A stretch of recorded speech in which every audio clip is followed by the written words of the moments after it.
Me, anyone making $100,000 in 1960s wasn't really discriminated against. Well, I mean, it's a matter of opinion. You know what I mean? Like, well, everything's a matter of opinion. Yeah, well, you know, like my whole thing is that I drew money all over the country. I mean, people came to see you. Yes, I worked in a lot of the different places around the country, yeah. And I drew money, and I just wanted the same chance that the rest of them was getting. Something that I didn't. Hey, Dr. D. You had more than a chance, man. I'm from your the South. opinion. Yeah, my That's opinion. your I was opinion. there, buddy. Atlanta, Georgia. You was on top. I was the first match, buddy. That's the right. first match. Making you was the 50 bucks individual that came along. That didn't know. You was on top. You didn't show up. You walked out. When you came, you walked out. You didn't show up for the match. Put your boots on. You did not show up for the match. You walked out. I walked out because I was mistreated, just like all the rest of them. And just because you're black, you think somebody should kneel down? That's your problem. No, they ain't. You went on. You was able to. Sour grapes. Sour grapes. That's all I had. Sour grapes. Yeah, my opinion. You're the one.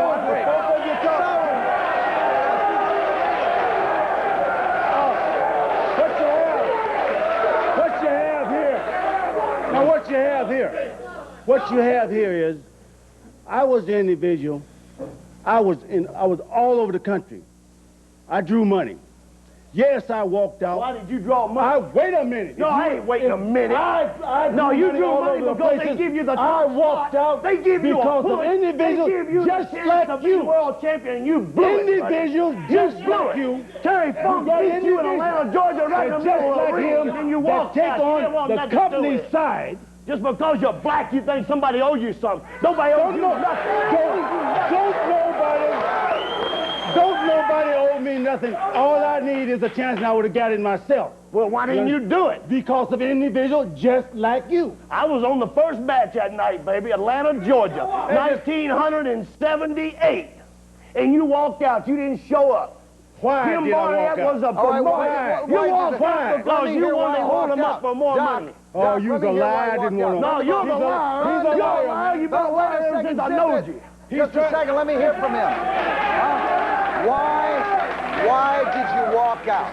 Why did you walk out? Can I say one thing before tell me why you walked out? I walked out because my money wasn't right and they wasn't treating me right. Now, you got an individual here. Right, huh? He just told you that it was his first match in the town. Now, how in the hell did he know so much about it? I kept going, baby. Because I kept going. I worked the first match, and then I was up on top. You the guy's been in the business for the guy paid his dues. He paid his dues. What'd you say? He paid his dues. That's right. I climbed the ladder, baby. I climbed the dues. He just told you that he was working for 50 bucks, 75 bucks every night. $15. Why didn't you stay cool? No money. I worked for 5. I worked for nothing. But I went to the top. I was 18 titles, baby. You have. Let me introduce you to the world's strongest man, all right? Sit our seat. World's champion, baby. And as the critics will say tomorrow when they saw him carrying in a 180-pound load of Okay, I'm sure we'll beep that out for you folks. Ted, let me ask you a question. You've competed at the highest levels, all right, of bodybuilding and now wrestling. Have you encountered a prejudice against performers because of the color of their skin? And have you been alert to see if that prejudice is out there? Because there is prejudice. Okay, I'm college educated. All right, let me just drop a few names. Prejudice, no, it's a cop-out, okay? Anybody heard of Tony Atlas? Yeah. All right. Anybody ever heard of S.D. Jones? Yeah. Anybody ever heard of Rocky Johnson? Yeah. I think this guy should have paid attention more in school. You would have been in a better business. Look, Harry, let me explain something to you, muscles. Oh, okay, just because you got muscles, you went over into the professional, and I mean, that ain't the whole thing. Okay, you got to know how to wrestle a little bit. And you got to know how to draw a little money. You called Tony Adams, I drew him you called S.D. Jones, you called individuals, just like we have in the country today, that go along with any damn thing that go on. Yeah, but they had the WWF titles. They had the WWF World titles. They go along with anything that They were the WWF World Heavyweight Tag Team Champions, both of them, buddy. You didn't make it, they did. A chance just like you. They started working out 50 bucks a night. I gave away more than... Listen to this. Listen to what I'm going to say. I gave away. I gave away more belts than both of you fellas probably ever had. You're a liar. You are a liar. You are a liar yourself, man, because you don't know what the hell you're talking about. You gave away 18. You ain't never gave nothing away. You'll never give nothing away. First place, you ain't never had nothing to give away. On the count of individuals just like you, every system.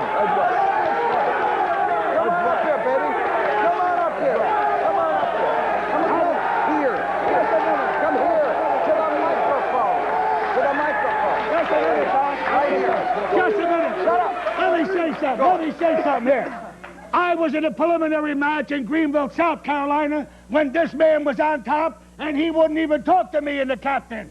He was a hot shot main event guy. Me and the captain got 6 bits. If you don't understand 6 bits, that's $75. And that's what we got. And Thunderbolt Patterson was the main event guy. Come in 10 minutes before showtime. Exactly. And he looked at the preliminary boys, and he said, are they working here tonight? I said, yes, sir, how are you? I shook his hand. I didn't care if he was black, green, yellow, orange, or whatever color he might be. But I had a tough time, and I was happy that Thunderbolt shook hands with me. I was happy when you shook hands with me. I was glad. And your damn color didn't mean a damn thing, Thunderbolt. You are a very, let's shake hands again. And me and the captain, let's shake hands again, all right? Because there's a whole lot of individuals and this guy that pretend. When she'll tell you the same story. That pretend. That's it. That they are not prejudiced. Gorgeous George walked out the dressing room. I spent 20 years. Rugs down. I spent 20 years in professional wrestling. No kidding. I spent 28. Well, yeah, you spent 8 more than I did. Yeah, you so started. You're right. And it was a preliminary, boy, when you came in. Well, it's a whole lot of folks that I didn't talk to. You have. That's right. There's no way. Stepping into the ring, Cyndi Lauper's favorite in wrestling today, Captain Lou Albano. Transportation for the Morton Downey Jr. Show, furnished by Redwood Limousine. When in New York, call 212-226-7665.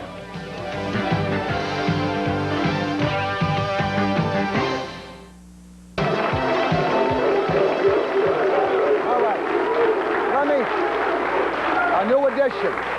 A new edition. Shut up! Zip it! A new edition on home base, all right? Connected with wrestling like nobody else has ever been. Wrestling's ambassador. He served as a pro wrestler, a promoter, manager, a movie star. I mean, you go on it. He's got it all. Lou Albano, the captain.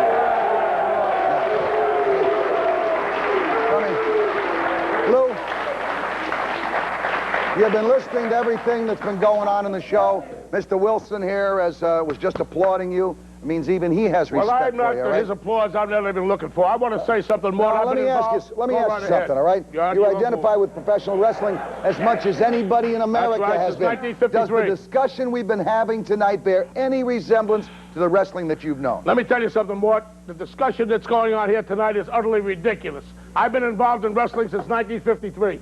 And I'll admit that today there's a little bit getting away from the wrestling, a little bit of showmanship and so forth, but to me, they're still the world's greatest athletes. When a guy comes out here like this half-wit, and a guy like that moaning about black, I started in with Bobo Brazil, with Bearcat Wright, with Black Boy Sweet Daddy Siki, and they made something. And let me tell you something. Yeah, go ahead. But look here, you started in with every one of them individuals. You stayed around. Each one of them individuals had to pack their suitcase and leave, but you stayed there and made the money. That's not true. Bearcat Wright wrestled. You just talking a lot of stuff, man. He died. Bearcat Wright died and passed away. He died because he couldn't get a job. Bobo Brazil was used by couldn't get a job, couldn't get booked nowhere. Years ago. In fact, couldn't get just a minute, wait a minute, wait a minute. Bobo Brazil, wait a minute.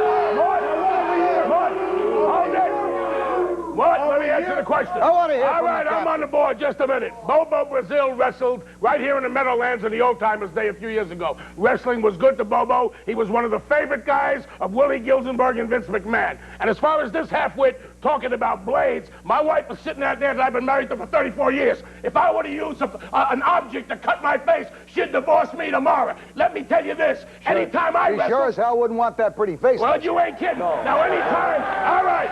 Anytime I wrestle... And I drew money. And I just wanted the same chance that the rest of them was getting.